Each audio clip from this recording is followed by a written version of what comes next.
The three frames of learning in the middle school look much like they do in the primary school, except what we tried to do is to weave it all together quite a bit more. We bring in many teachers in our thematic units. We may have the science teacher jump into a global awareness thematic for a few lessons. We often bring the art specialists into our thematic units for lessons. And we try to weave experiential learning into those lessons as well. Put an unopened flower book.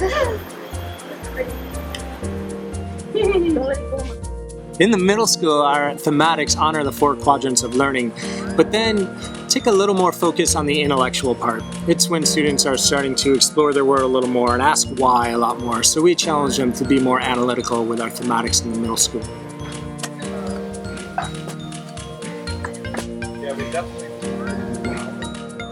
Our proficiency lessons are focused on skills-based, just like in the primary. It's where we learn our math skills, we learn our English skills, we learn our science lab skills. In our experiential frame, we try to sprinkle throughout the day. We bring it into our thematics as much as possible, and we're really excited about a Friday program that we're going to build, which will have students choosing each 6-week session between an enterprise project, a service project, or an outdoor ed project.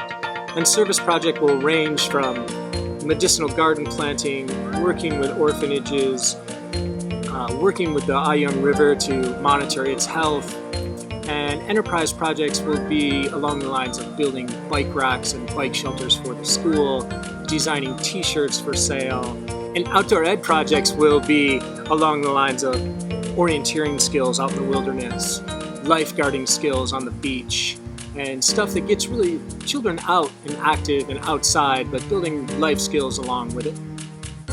And what we really try to do as well is to weave all 3 of those frames into our thematics. We try to make our thematics as experiential as possible. We try to build some skills within our thematics. One example of this would be, one science thematic was roller coasters. Building roller coasters, understanding roller coasters and velocity and all the physics behind them, and then actually building a roller coaster out of bamboo and making it a working roller coaster. And then also they brought in the art teacher to paint visions of roller coasters. And so we bring the experiential frame into the thematics as much as possible. For the Ayung River thematic, we took a field trip up to the source, the upper catchment of the Ayung River. We took a field trip down to the mouth. We looked at its health in both areas and we compared and contrasted. We filmed along it how Balinese used the river. We listened to traditional Balinese tell stories about the river.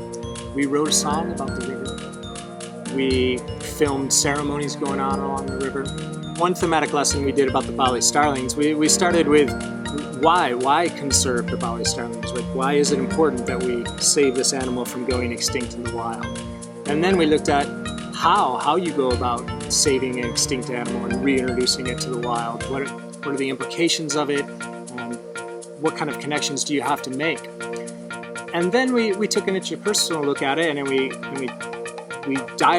did a diary about what it would be like to be a Bali starling and to be captured and sold on the market and then re-released. And then we brought in a science aspect to it, where the science teacher came in and did a lesson on gene pools and how you breed an endangered bird to reintroduce to the wild and have a healthy gene pool, and how that affects the decisions you make in the breeding population. Saving the forest is up to you!